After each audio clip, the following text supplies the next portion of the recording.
Bueno, mi punto de vista sobre el Instituto Nacional de Evaluación es que estamos hablando de no del Instituto Nacional de Evaluación que hemos tenido, sino de una nueva institución. Creo que esto encaja dentro del espíritu de reforma que está impulsando el gobierno federal y la Secretaría de Educación Pública. Una nueva institución. Ahora, ¿cuál es la tarea de esa nueva institución? Crear un sistema nacional de evaluación. Entonces, la tarea principal del instituto es fundamentalmente normativa, es decir, generar reglas que orienten las actividades evaluativas en todo el sistema de educación básica. Claro, también el instituto puede asumir otras tareas que son realizables, como la de formar recursos o promover la formación de recursos humanos calificados en evaluación, y la de investigar, hacer investigación sobre el tema de evaluación, y en tercer lugar, difundir elementos de evaluación, sea indicadores para la evaluación, sea métodos de evaluación, que hay una diversidad enorme de métodos, de técnicas, o información evaluativa. Y creo que con ellos se está sentando las bases para crear una cultura de la evaluación. Esto. Muchas gracias, maestro Guevara Niebla. Vamos a pedir al doctor Mario Rueda, por favor. Sí, muy buenas tardes a todas y a todos. Un privilegio tener la oportunidad de dirigirme a ustedes. Diré algunas ideas un poco complementando la exposición del día de ayer, que ya no tuve oportunidad por el tiempo de desarrollar.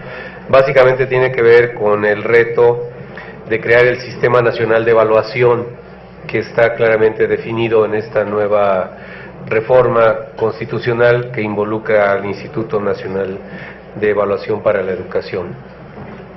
Entonces, en primer lugar, creo que es muy importante partir de reconocer que tenemos ya 3 décadas de un conjunto de acciones de evaluación de todo el sistema, que es muy importante reflexionar en lo que hemos aprendido como sociedad en torno a estos 30 años, ¿no? Ha habido muchas acciones e iniciativas de evaluación.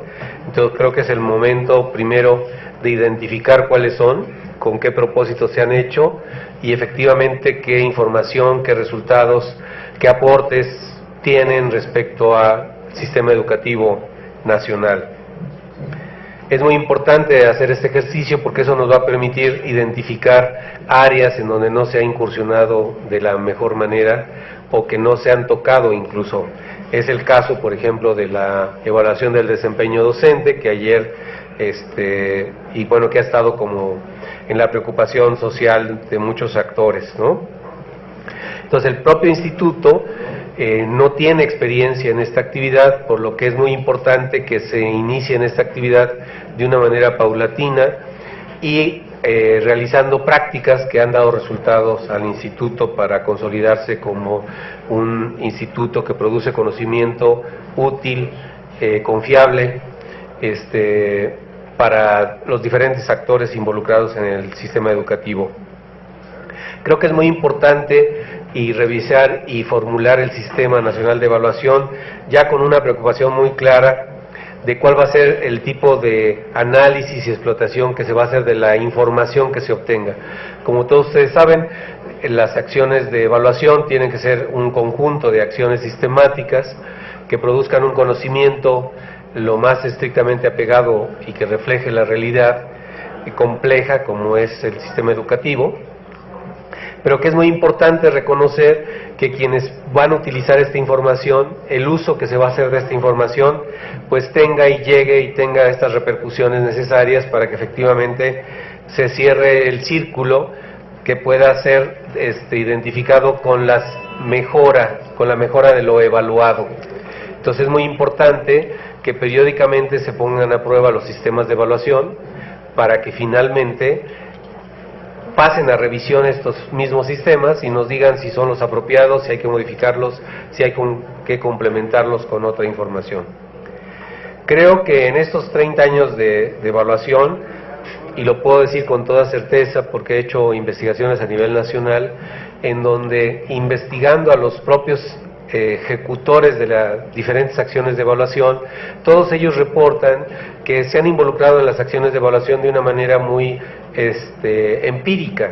Se les ha asignado la actividad y después han hecho acciones con toda la mejor voluntad, pero sin un apoyo sistemático para realizar esta acción como evaluadores. La evaluación es una disciplina que ha evolucionado a lo largo de los años, de las últimas décadas, y está implicando una especialización. Es muy difícil mantenerse como al día de lo que es la evaluación si consideramos, por ejemplo, que la evaluación de programas tiene una especificidad y características que hacen que uno acuda a estrategias distintas que si uno va a hacer una evaluación del aprendizaje, por ejemplo, de los estudiantes, ¿no? Acción distinta que va a requerir también otra formación si uno intenta evaluar a los propios profesores o a su desempeño, o bien si la intención es evaluar a la institución como tal. Cada una de estas acciones profesionales pues requiere de formación y estrategias particulares. Entonces puedo decir con toda certeza, y eso es parte del aprendizaje de estos 30 años de evaluación en nuestro país, que necesitamos diseñar programas de formación especializada para apoyar las acciones de evaluación, las que están vigentes, las que se modifiquen después de este escrutinio que yo acabo de señalar, y las que pensemos como apropiadas en el futuro inmediato. Muchas gracias. Muchas gracias, doctor Rueda. Corresponde ahora al doctor Tirado. Apreciados senadores, miembros de la Comisión de Educación. Trabajo de manera sistemática el tema de educación en México desde hace 37 años. Perdón. Creo ser, por los trabajos que han sido publicados, el primero en señalar públicamente los pobres resultados que obtenía el sistema educativo nacional, subrayo, a nivel nacional. Esto fue así por un descubrimiento. A principios de los años 80, una alumna de sexto semestre de la carrera de licenciatura en psicología, haciendo una práctica de educación para adultos, al concluir su asesoría que daba a educandos de primaria, me preguntó con duda: ¿verdad, maestro, que Guatemala no es México? Quedé enormemente sorprendido de semejante pregunta. Creo que tuve la sensibilidad para comprender lo que significaba esta pregunta. Que un alumno que había cursado su primaria, secundaria, bachillerato y que aún más, que había sido uno de los pocos alumnos seleccionados para ingresar a la UNAM a partir de un examen de selección y considerando su promedio, me pudiera hacer semejante pregunta. De aquí que inicié una línea de investigación sistemática y sustentada para evaluar este complejo problema nacional.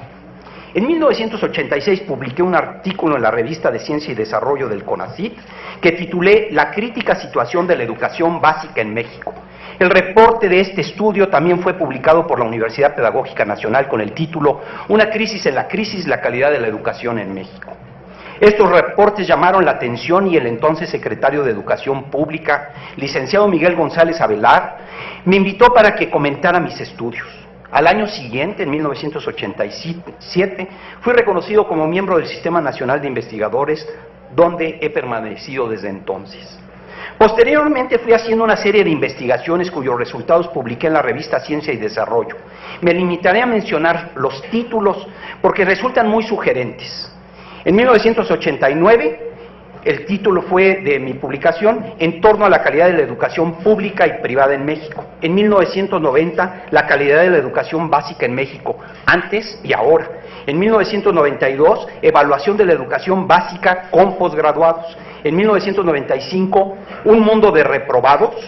¿Qué tanto sabemos de geografía? Este estudio me permitió apreciar que el problema no era nacional, sino de orden mundial. Esto me llevó a estudios de comparación a nivel internacional. En 1999 publiqué Educación Comparada, México entre otras naciones. En 2001, La enseñanza de la química, conocimientos, actitudes y perfiles. Ahora destaco los puntos que estimo más sobresalientes sobre mi comparecencia del día de ayer, haciendo algunas pequeñas precisiones. Como decía, me parece muy relevante constituir en el país políticas de Estado y aprecio enormemente la reforma que fue creada a partir de superar las diferencias partidarias. La escolaridad, la evaluación no es escolaridad, eso es fundamental entender que es un problema sistémico que nace en la familia, que se intensifica en la escuela y que se desarrolla en la sociedad. Aprendemos y nos educamos en la sociedad y esto es muy importante tenerlo. La educación, la evaluación, al darle consecuencias, energetiza el sistema. Eso es muy relevante. Pero quizás lo más relevante es saber conducir esas energías para poder mejorar la calidad de la educación. No podemos dejar de reconocer la revolución cognitiva de hoy en día que nos lleva de la memorización a la comprensión, de los objetivos específicos a las competencias genéricas para la vida. La evaluación tiene que ser legítima, razonable, justa, ética, cierta, apegada a verdad y por lo tanto socialmente aceptada. Los principios que le dan racionalidad a la evaluación tiene que ser para mejorar, ese es su sentido fundamental de ser. La evaluación tiene que ser formativa, sumativa, complementadas estas dos formas de ver. Hay un falso dilema para mí ideológico sobre esta división entre lo cuantitativo y lo cualitativo. Ahí hay una disputa que yo no comparto y creo que está construida en un falso dilema.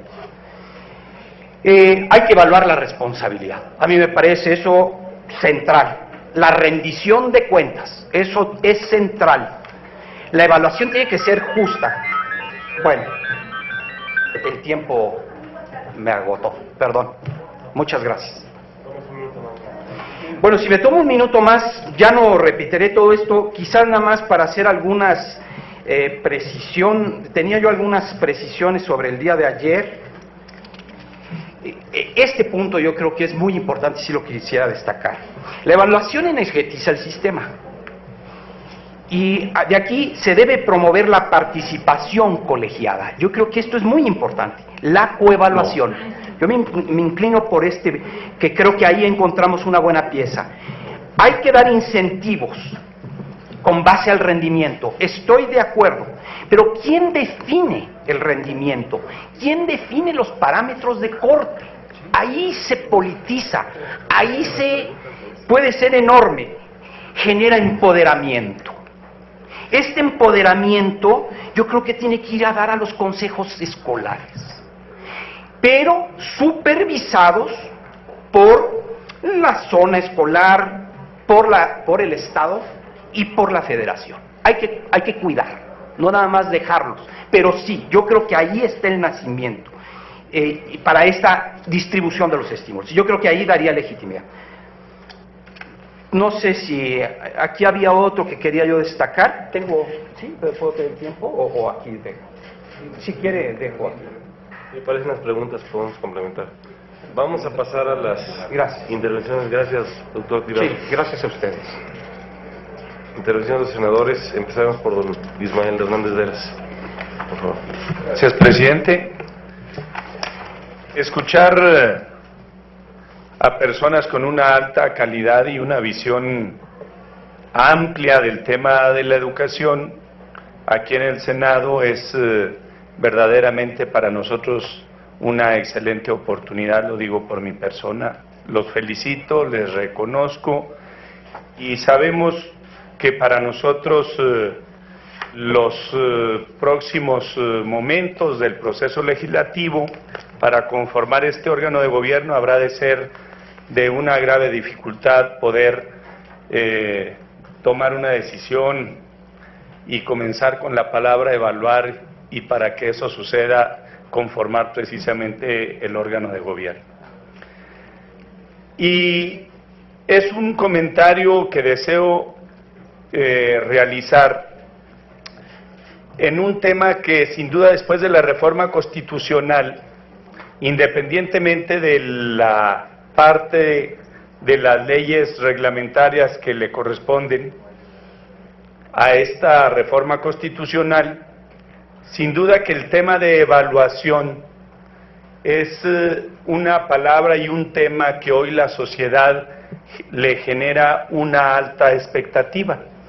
Verdaderamente la conformación de este órgano de evaluación de la educación, pues sin duda se desprende de una circunstancia integral que creo que nos va a ofrecer respuestas concretas, pero también con limitantes que genera y significa un país tan plural, un país tan diverso, pluricultural, con regiones que efectivamente tienen condiciones muy diferenciadas en circunstancias desde el origen, la formación en el hogar, en la familia, cómo los maestros reciben a los niños a los 5, 6, 7 años en las aulas.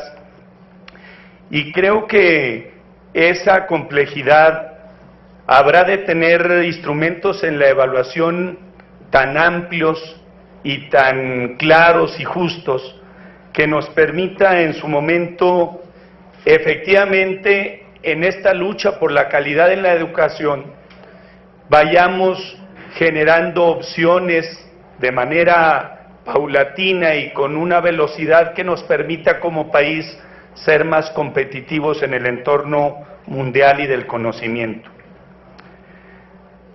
En este sentido, yo pudiera tomar como ejemplo el 17% de la población en este país, las zonas indígenas. Cómo hoy los niños y los jóvenes, los maestros, en las condiciones que se encuentran en las regiones indígenas, nosotros podemos pensar que vayan a ser evaluados con las mismas variables con las que va a ser evaluado un niño de Monterrey, de Guadalajara o del Distrito Federal, de Querétaro.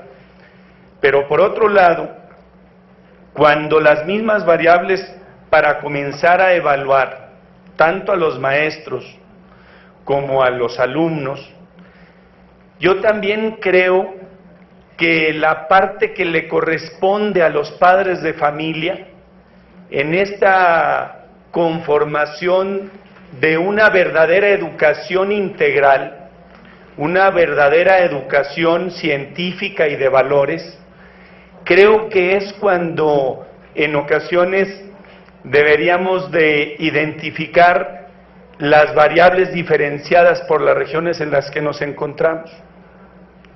Yo soy del estado de Durango y yo, si reviso y evalúo la región indígena con los tepehuanos y me voy a las escuelas de la región indígena de los huicholes, pues son diferentes condiciones y origen cultural y desenvolvimiento y sobre todo las decisiones que el Sistema Nacional de Educación ha ido tomando. En el caso de los maestros, que son de las mismas comunidades donde están impartiendo clases, los maestros bilingües, creo que tenemos ahí un nuevo orden y una acción totalmente diferente también a la de la escuela de la cabecera municipal del municipio de la zona indígena. Entonces, en evaluación pedagógica, sociológica, psicométrica, todas las evaluaciones que ustedes están pensando proponer, modificar, mejorar, para que le demos una nueva velocidad en el desarrollo a este país, que no es sino pasa por la educación, estoy convencido que hay una verdadera complejidad de un país verdaderamente muy diverso y en condiciones desgraciadamente también muy diferenciadas en lo socioeconómico que impacta en la educación. ¿Cómo traducir pues la evaluación en recomendaciones concretas para la calidad educativa? ¿Cómo lograr nosotros que esa evaluación integral realmente incorpore valores cívicos, valores universales, lo académico, pero sobre todo el tema de la comprensión, el desafío de convertir en líderes y a gente emprendedora en cada alumno de este país? Si nosotros generamos un proyecto en torno a eso, verdaderamente la evaluación está cumpliendo con su función de generar competitividad, generar riqueza, generar empleo, generar paz social a través de la educación, que no creo que haya un elemento más valioso que este para que esto suceda en el país.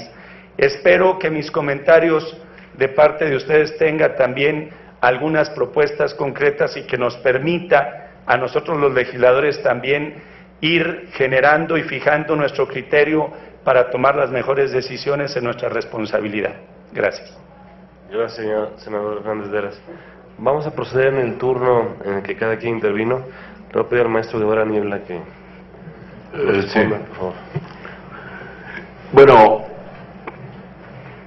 me temo que hasta ahora ha privado un concepto de evaluación que tenemos que poner en entredicho, cuestionar un poco la idea que tengo, la impresión que recojo de sus palabras es que la evaluación es como un termómetro, ¿verdad?, que se va a poner en el sistema educativo y nos va a decir la temperatura que tiene el sistema educativo.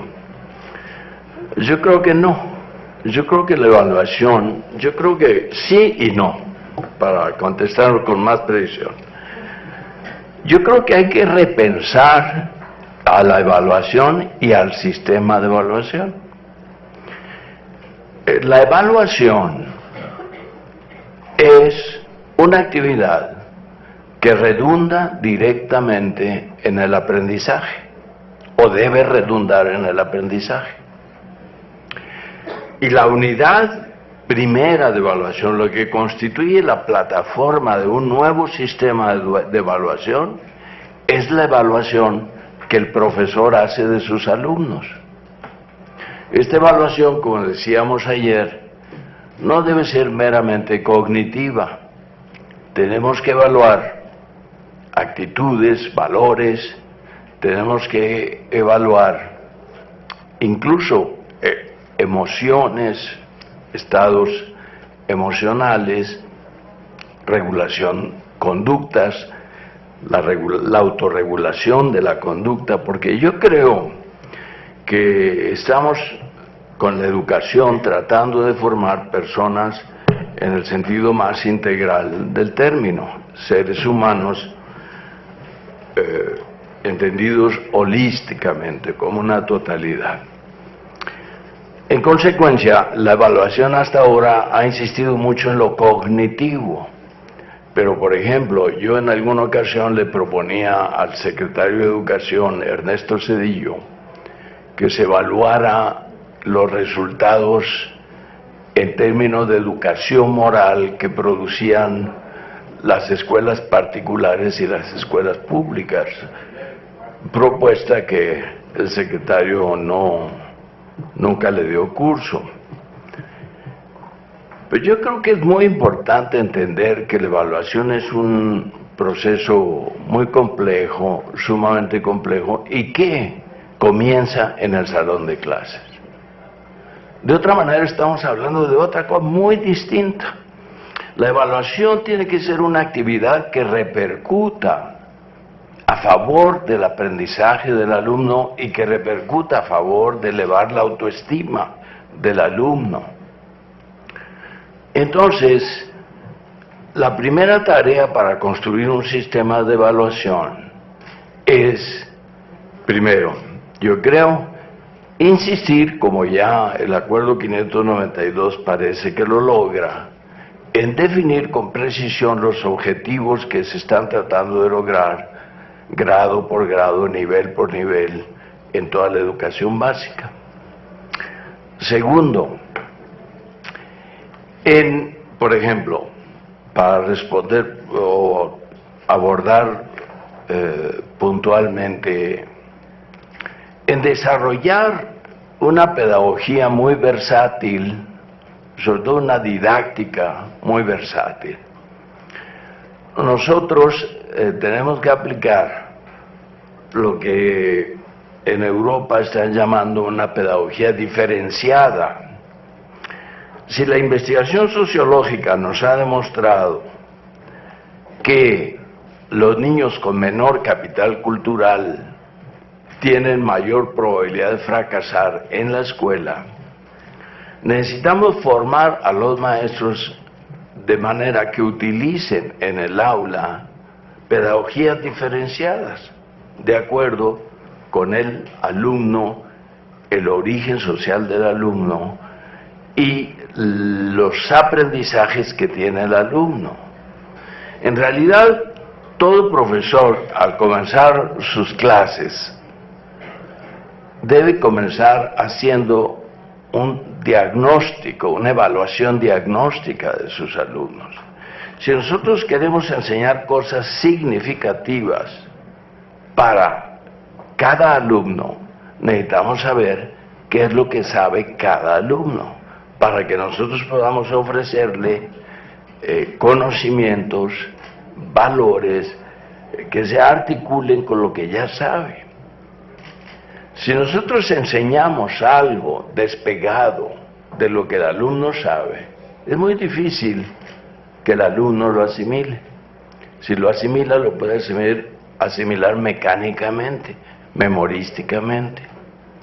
Para que sea significativo el aprendizaje, necesita darse de acuerdo con el desarrollo específico cognitivo, digamos, para hablar del aspecto cognitivo, de cada alumno. Claro que esta es una tarea gigantesca.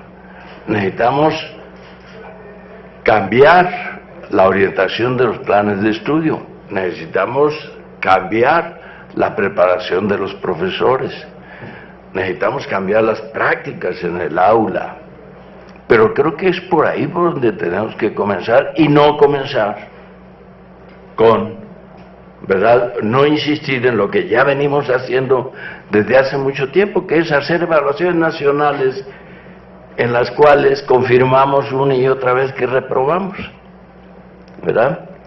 Ahora, en las diferencias culturales, yo creo que estoy dando la respuesta al comentario que usted hacía, en el sentido de que si vamos a enfrentar a un grupo de niños tepehuanes, lo que necesitamos es que el profesor les esté enseñando, esté dando su clase en lengua tepehuana, primero, y que el profesor también tenga la capacidad y la preparación para abordar el desarrollo de cada niño y aplicar evaluaciones en consecuencia con las características de los alumnos que él tiene. Es decir, claro, también es necesario hacer otras evaluaciones. Por ejemplo, yo propongo en la organización del sistema evaluativo, como un segundo nivel de evaluación, que los inspectores hagan evaluación de carácter cualitativo etnográfico en las escuelas. O sea, que volvamos al antiguo concepto de inspector. Pero también los consejos de participación social tienen que realizar frente a la escuela una actividad evaluativa. Y luego, enseguida, un tercer nivel de evaluación que yo considero es una evaluación por entidad federativa. Es decir, cada estado debe tener sus equipos e instituciones de evaluación para aplicar una evaluación en su localidad. Y finalmente yo digo, y no me parece la sustantivo, hay que hacer una evaluación como la que ha venido haciendo el INEE, bianual, muestral, como la prueba Scale, que nos sea un indicador de la salud del sistema educativo nacional. Pero entonces, aquí lo que estoy proponiendo es nada más y nada menos que invertir, poner de cabeza el sistema de evaluación. Ya tenemos, o más bien ponerlo sobre sus pies, ¿no? Porque lo que tenemos ahorita es una cabeza que está sosteniendo el cuerpo, y lo que necesitamos es invertir esa imagen y comenzar con pies sólidos en la escuela, preparando al profesor para que aplique la evaluación. Debemos estar más satisfechos cuando los profesores evalúen bien a sus alumnos en el aula que cuando vengan los técnicos de PISA y de la OCDE y apliquen el examen PISA y nos digan sus resultados. Lo básico, lo sustancial, donde opera la educación, la formación de líderes, la formación de mexicanos autónomos, autosuficientes, independientes, libres, al mismo tiempo solidarios y justos, es en el salón de clase. Entonces, en esta que es la célula del sistema educativo es donde debe comenzar la tarea evaluativa. Ese es mi punto de vista. Gracias, maestro Guevara. Doctor Rueda, por favor. Sí, bueno, en primer lugar yo sí quisiera recordar la subordinación muy clara de las condiciones socioeconómicas, ¿no?, sobre el ámbito de la educación. Es decir, la educación lo que hace en gran medida es reflejar condiciones socioeconómicas que mientras estén así tan dispares, ¿no?, tan inequitativas en nuestro país, pues la escuela va a ser parte y va a estar reflejando estas grandes disparidades, ¿no? Entonces yo creo que ese es un primer plano que no hay que perder de vista, porque si no va a haber una gran desilusión. O sea, apostar toda la evaluación a la educación, sí es una herramienta, pero es una herramienta, es decir, hay otros determinantes mucho más poderosas, ¿no? Y la otra idea que quiero compartir tiene que ver con ¿para qué vamos a evaluar? ¿Cuál va a ser el propósito? Entonces yo creo que un propósito podría ser el tener una idea de cómo está funcionando el sistema educativo, y podemos asomarnos hacia qué tanto saben los alumnos. Eso nos va a dar una fotografía muy particular, pero entonces aquí es muy importante tener en cuenta los diferentes contextos que tenemos, y eso es lo que nos va a permitir entender los resultados y interpretar los mensajes apropiados de esos resultados. Es decir, ver cuáles son los problemas más estructurales y qué podemos hacer para cambiar esos grandes problemas estructurales, y entonces sí que eso se refleja en el aprendizaje de los estudiantes. Pero podríamos orientar la evaluación, por ejemplo, en evaluar qué condiciones se están ofreciendo a los jóvenes de nuestro país. Y entonces aquí la evaluación tendrá que hacerse de otra manera. De hecho, en el instituto se venía caminando en esta dirección. Este año teníamos previsto, y digo, y hablo en pasado, porque con el decreto de que va a haber una actividad censal de escuelas, de condiciones de las escuelas y demás, pues ya nos frenamos en el instituto para ir en esa dirección. Pero estábamos alentando una investigación justamente una vez que los resultados del aprendizaje resultaron tan dispares, y en donde había una gran coincidencia de que las condiciones socioeconómicas más desfavorecidas eran donde estaban los resultados pues más drásticos o menos favorables, ¿no? Creo que a propósito de las comunidades birráricas, yo conozco un proyecto entre Jalisco y Guadalajara de una comunidad birrárica realmente ejemplar, ¿no? Es decir, una comunidad que se organiza y forma una secundaria apropiada para su cultura, garantizando maestros de la propia comunidad, ¿no? Y con ciertas dificultades de interacción con la Secretaría de Educación Pública, ¿no?, para que reconozcan sus estudios, porque resulta que, por ejemplo, está garantizado que vayan profesores que hablen otra lengua, pero no necesariamente coincide con la de la comunidad a la que va a enseñar, ¿no? Digo, así de paradójico es este asunto. La otra es que por condiciones de ciertos derechos sindicales, uno puede estar un tiempo en una comunidad y a los 6 meses pedir su cambio, ¿Por qué? Pues porque es un derecho laboral, pero entonces esto hace que en las comunidades más alejadas tengamos cambios permanentes. Eso nada más como ejemplo de la dificultad que tenemos a nivel de sistema para combinar y cómo será necesario considerar todas estas conjunto de elementos que son nuestra realidad actual y de la cual hay que partir, ¿no? Para ir más adelante. Gracias. Gracias, doctor. Sí, el sonido sí fue para mí, ¿verdad? Sí. Sí. Sí. Gracias. Doctor, Bueno, rápidamente. Primero, muchas gracias, señor senador, por las palabras de aprecio hacia nuestras trayectorias. Y obviamente señala usted uno de los grandes problemas nacionales, las desigualdades. Y señala usted un sector de la población el más vulnerable. Totalmente de acuerdo. Yo ayer lo decía y puse un ejemplo, hablando de zonas urbanas marginales, no pueden ser, digamos, comparadas, pero sí equiparadas con zonas urbanas privilegiadas. Y diría lo mismo, los resultados de los alumnos de zonas rurales indígenas pueden ser comparados, mas no equiparados, con los de una zona rural, porque hay condiciones muy distintas. No se puede segregar el contexto para comprenderlas.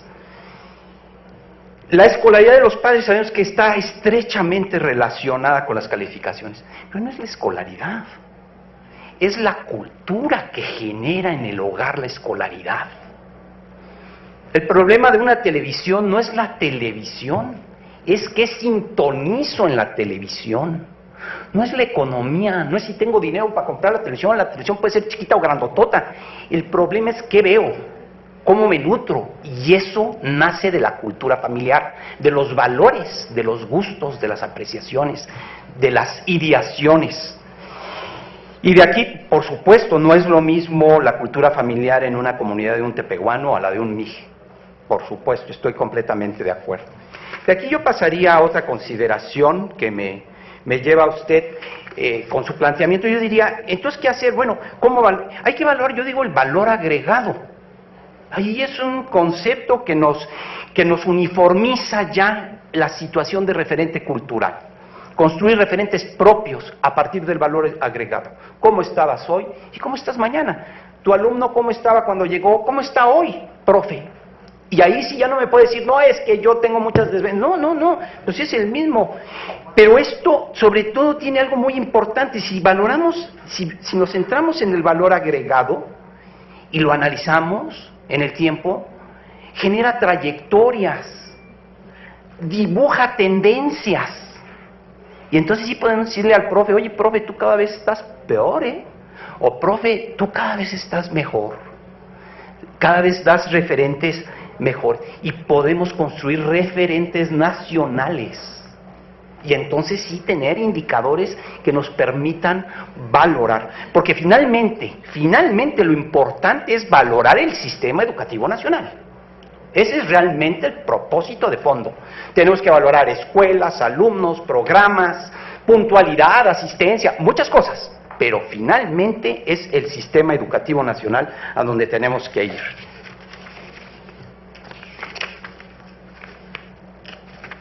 Yo quiero pasar a otro punto que, como lo decía yo también ayer, que no es menos importante y que en las comunidades indígenas por supuesto que está presente, la dimensión ética y emocional en los escenarios educativos. Igual están en la Escuela de las Lomas que en la última comunidad indígena. Estos aspectos son fundamentales. Incluso pueden ser de mayor relevancia que los aspectos cognitivos. ¿Por qué? Porque la degradación de la dignidad de una persona, el acoso, el bullying del profesor, ese profesor que exhibe como tonto e incompetente al niño públicamente, eso es bullying, eso es acoso, eso denigra la autoestima.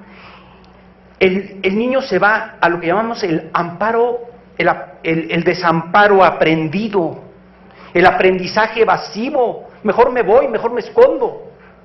Hay perfectamente definidos los aprendizajes evasivos, activo, proactivo, y son muy distintos, generan muy distintas acciones. Y esto puede ser importantísimo. Si yo tengo un sentimiento de incompetencia, mi atención pongo a la clase de matemáticas. ¿Para qué? Si soy tonto. Entonces, obviamente esto es fundamental, son aspectos fundamentales y esos, en una comunidad indígena, hay que cuidarlos. Gracias, doctor Tirado. Vamos a pasar a otra serie de intervenciones. Va a pedir a 2 senadores y le voy a agradecer que seamos lo más directos posibles. Senador Javier Corral, después el senador Fidel de Médici. Senador Corral, por favor. Pues en primer lugar yo quiero darles a los 3 la bienvenida al Senado de la República. Yo me he impuesto del conocimiento de esta terna, tanto en términos biográficos como de experiencia, expertise, y lo primero que digo es, ¿qué terna? En realidad no nos han enviado una terna, nos han enviado un compuesto ternario, porque aquí estarían 3 de los 5, lo diría abiertamente. Pero el sistema de integración así ha sido decidido. En el centro de la reforma se colocó el objetivo de la autonomía al instituto. Efectivamente, la reforma en el centro tiene el de buscar una educación de calidad, para el que la evaluación se constituye en un instrumento fundamental. Pero esa evaluación tiene en el centro un antes y un después, la autonomía. Aquí se ha dicho, ¿para qué la evaluación? Y yo les preguntaría a ustedes, ¿para qué la autonomía? Porque eso es lo que explica la reforma. ¿Qué va a hacer distinto al INE antes, sin autonomía, de este nuevo INE con autonomía? Enmarco la pregunta sobre autonomía porque yo he escuchado mucho que la evaluación debe ser integral y hay que contextualizarla. Y si hablamos de integral, pues toca programas hasta condiciones materiales de la escuela, hasta contexto social, diversidad regional, pluralidad étnica, como aquí se hablaba ahora de tepehuanes. También en Chihuahua tenemos tepehuanes. Allá en Chihuahua la gran etnia es la tarahumara. Pero tenemos guarojíos, tenemos pimas, tenemos tepehuanes, tenemos varios, fundamentalmente es la raza tarahumara. Pero ahora me ha recordado usted a los niños tepehuanes, que hablan muy similar el rarámuri. Pero entonces esta diversidad explica también la contextualización. Si los programas dependen de unos, las condiciones del profesor de otros, las condiciones propias materiales o salariales del profesor de un sistema, ¿qué va a hacer la autonomía con esta disparidad de competencias para lograr el objetivo de la educación de calidad? Y muchísimas gracias por su presencia aquí y los felicito por estar acá. Gracias, señor Corral. Senador de Médici, por favor. Bueno, sinceramente, antes de conocer las ternas, yo tenía mis dudas. A partir de conocer al sistema político mexicano me he convertido en un escéptico. Pero viendo las ternas, especialmente esta que tenemos frente a nosotros, me llega cierta tranquilidad. Cuando le dábamos la autonomía al Instituto Nacional de Evaluación Educativa, yo me decía, ¿será capaz el instituto de ponerse por encima de los poderes fácticos? ¿Será capaz el instituto de decirle amablemente al ciudadano presidente de la República, aquí no podemos recibir instrucciones, si acaso sugerencias, y será facultad exclusiva de este consejo o de este órgano de gobierno si hace caso o no a la sugerencia. Pero, y la tranquilidad digo que ha llegado a mí porque los conozco a todos ustedes, y creo que esa garantía de la autonomía va a ser real, porque la lucha no está sencilla. Históricamente ha habido complicidades vergonzantes y por eso el sistema educativo nacional está como está, y ya cuando alguien no le sirve al sistema, entonces lo encarcela. Nosotros decimos que bueno, pero el daño terrible ya está hecho. Yo avisoro, y no sé si coincidan conmigo,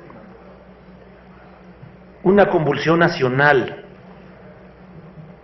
porque en las leyes secundarias se están poniendo cosas, y aquí la evaluación va a jugar un papel importantísimo, que violentan de manera gravísima los derechos laborales de los trabajadores de la educación. Y para poder justificar la violación de los derechos laborales, primero se lanzó una campaña, una guerra sucia en contra del Magisterio Nacional. Y hoy el Magisterio Nacional está desacreditado por quienes pretenden imponer su visión del sector educativo.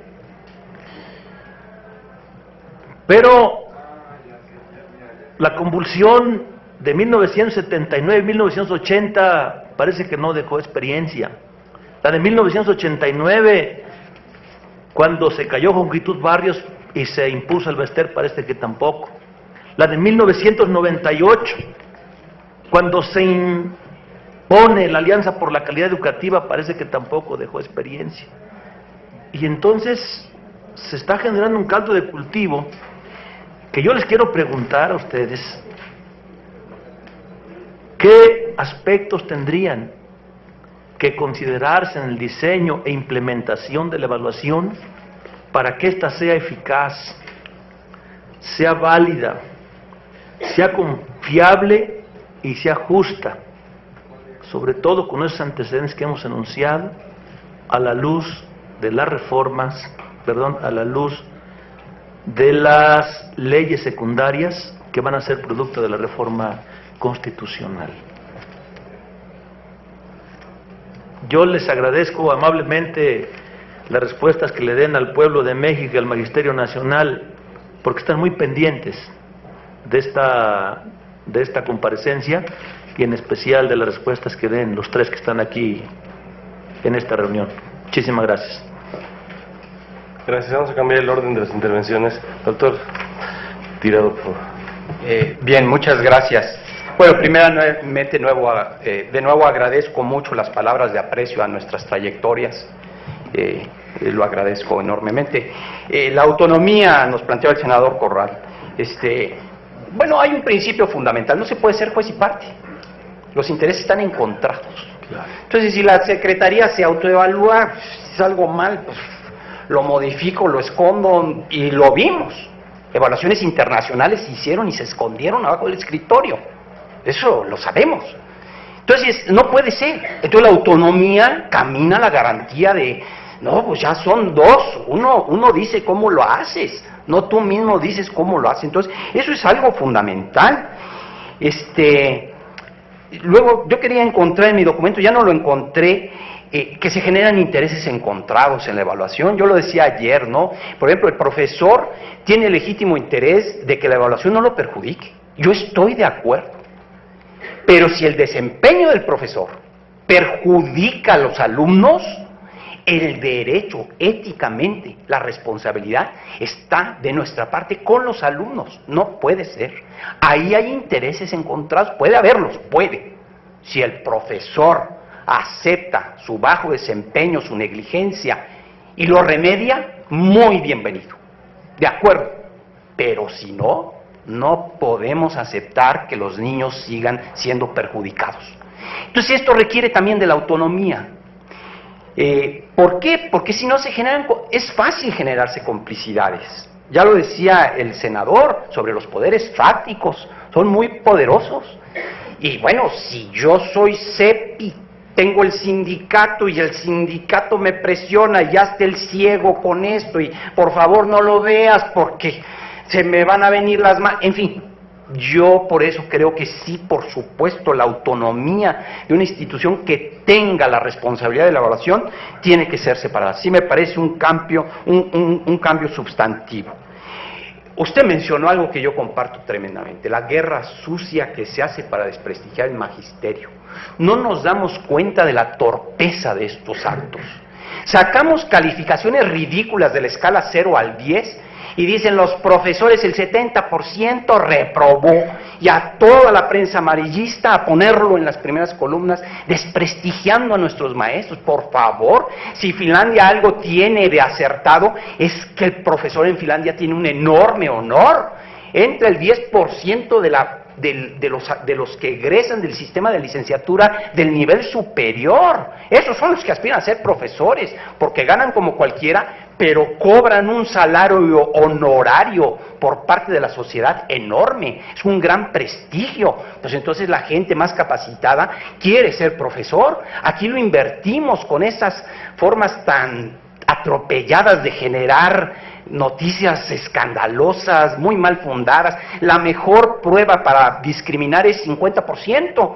Si yo pongo a saltar alumnos en un salto de alturas, mi mejor forma de discriminación es que la mitad de la población pase y la mitad de la población ya no pase el salto de altura. Ese es mi mejor, el 50%. Entonces, pero la gente está improntada con la idea de la escala del 0 al 10 y entonces dice, ¿cómo? ¿5?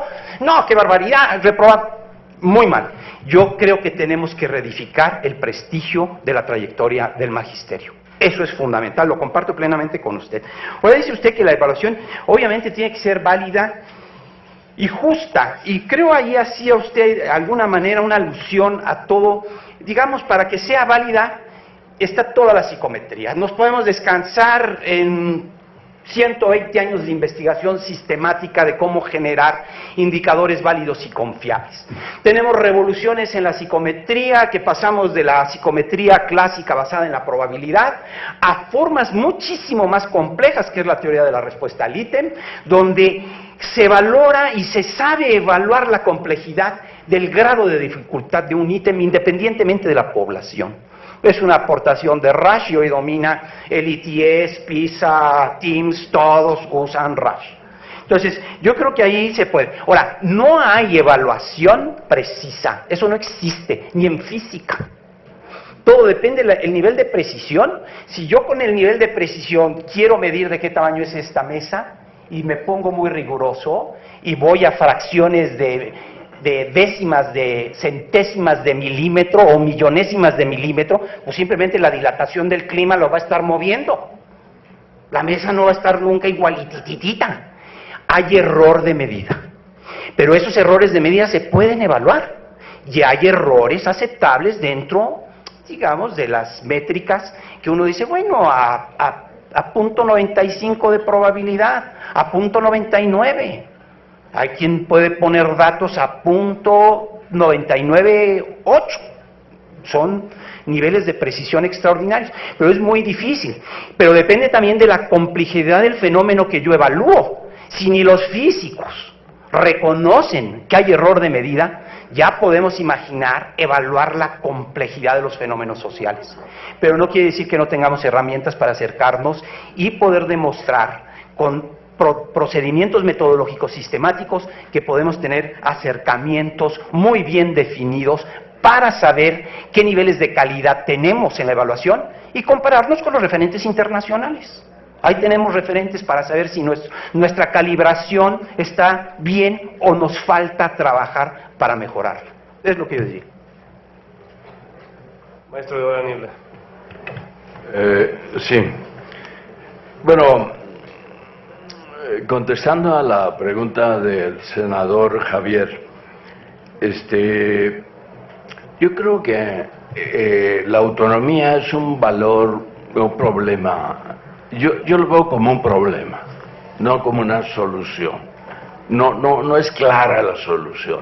¿Cómo es posible que yo tenga un sistema de educación pública y lo tengo que evaluar por necesidad y voy a crear un organismo y le doy autonomía del Estado, del sector público? Entonces, ¿cómo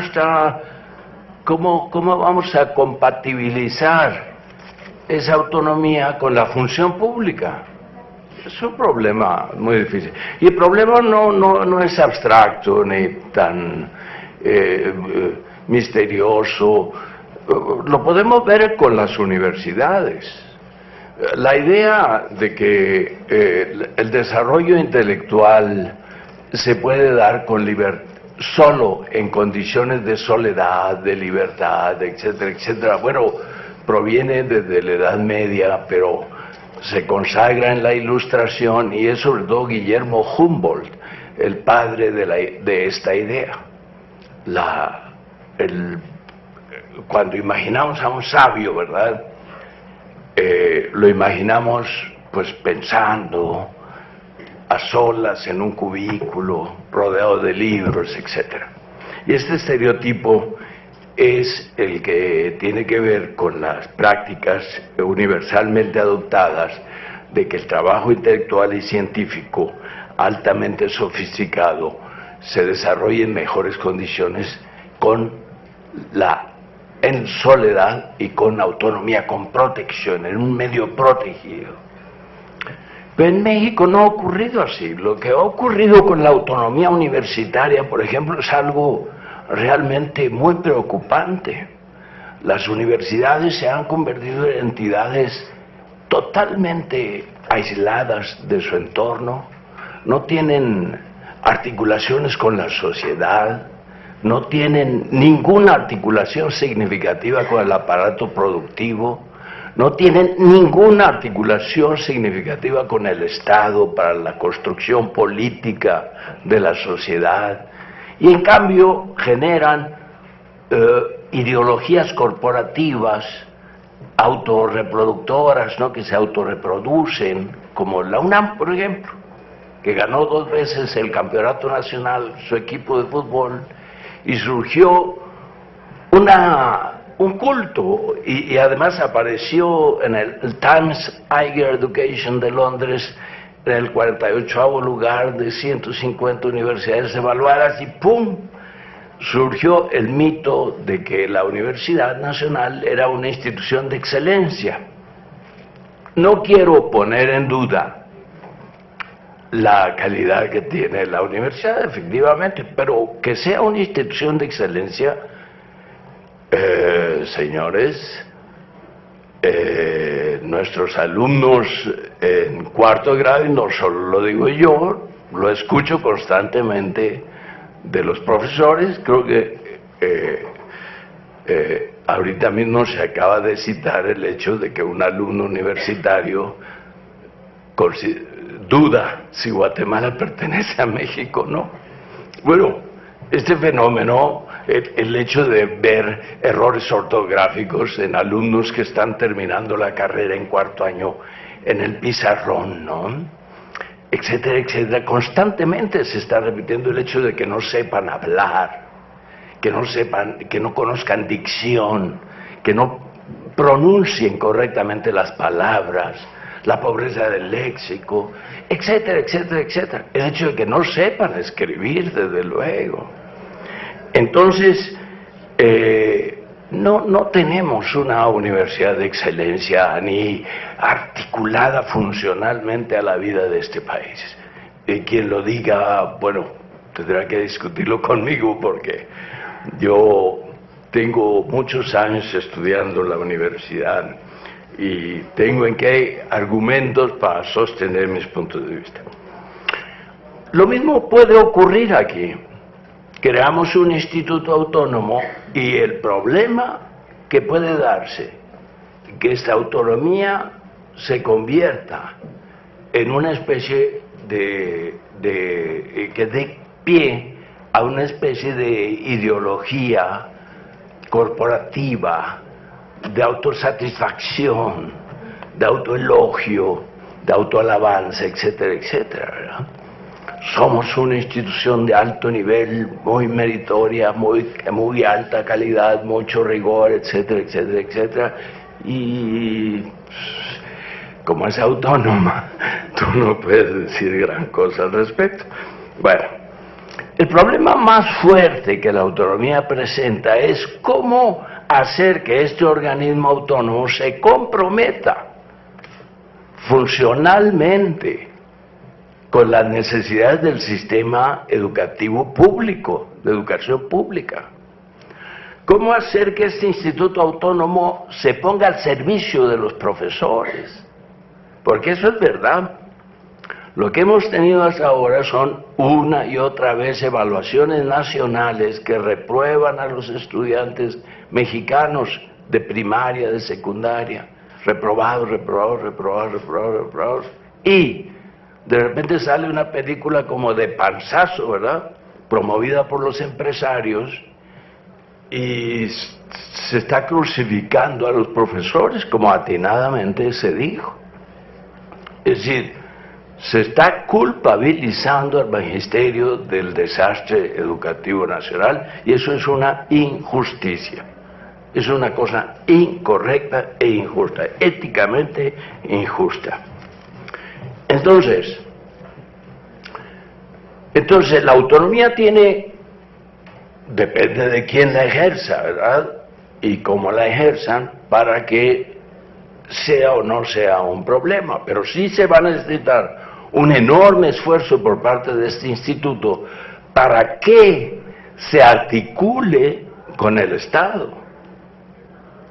Porque la autonomía está dada, y creo que así lo entendemos todos, para asegurar la imparcialidad del juicio. Pero ese órgano debe servir a la escuela pública. ¿Y cómo asegurarte de eso? Es un problema. Bueno, la ley secundaria tiene que insistir en eso.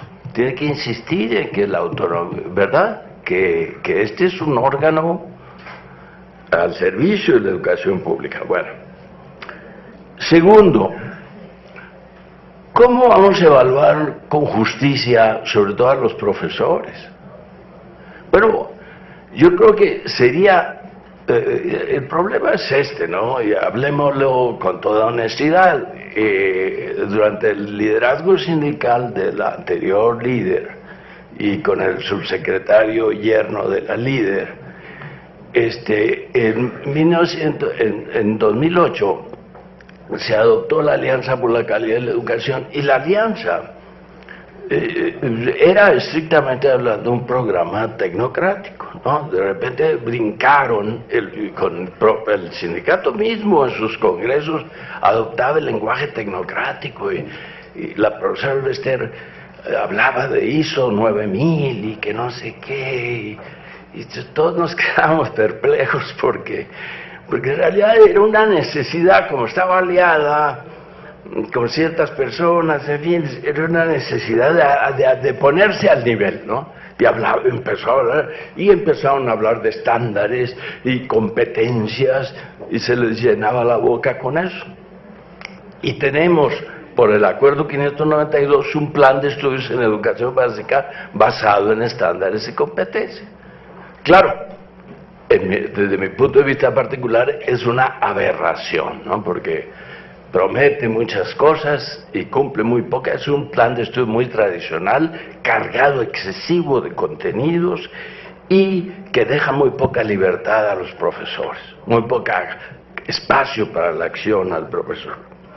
En consecuencia, se planteó la evaluación universal, un examen universal a todos los profesores para evaluarlos.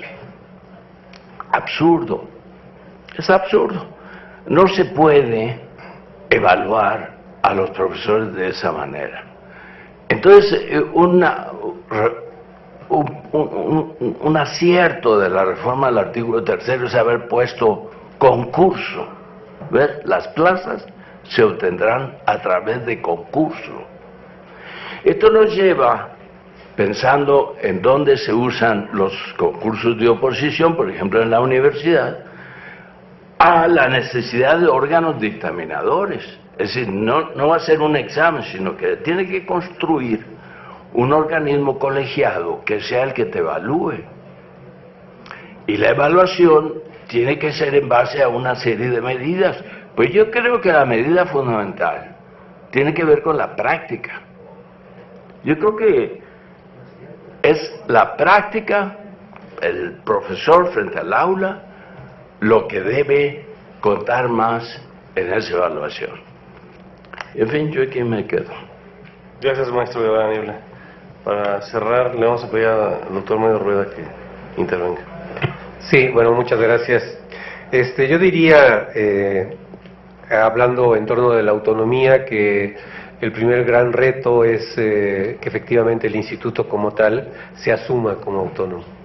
Yo creo que el INE hasta el momento ha tenido una autonomía técnica, y yo creo que reconocida por todos los actores principales.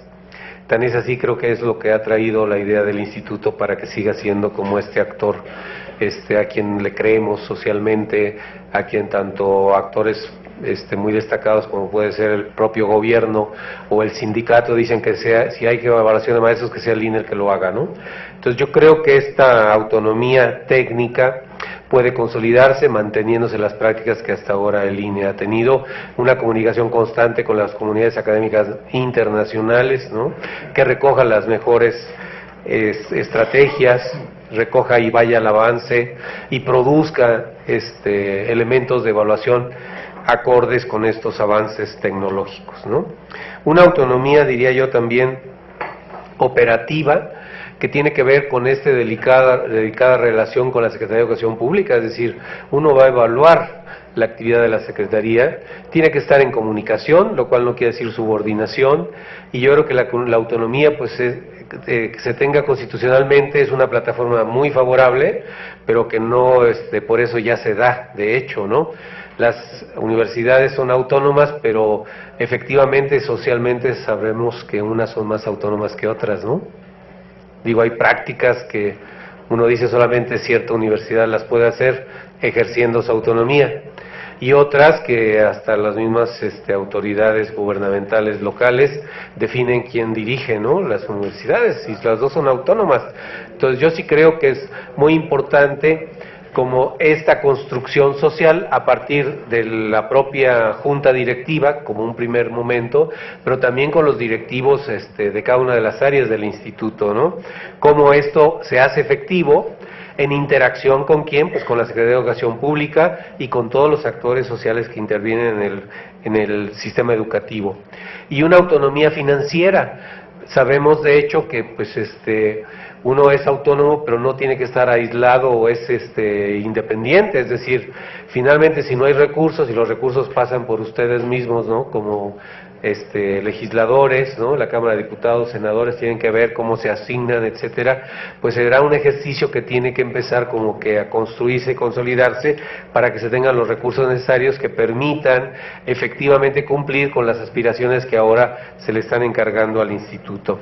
Creo que un punto clave, y podemos voltear al pasado reciente y creo que quedaría como muy clara la idea, que la evaluación tiene que estar alejada del contexto partidario.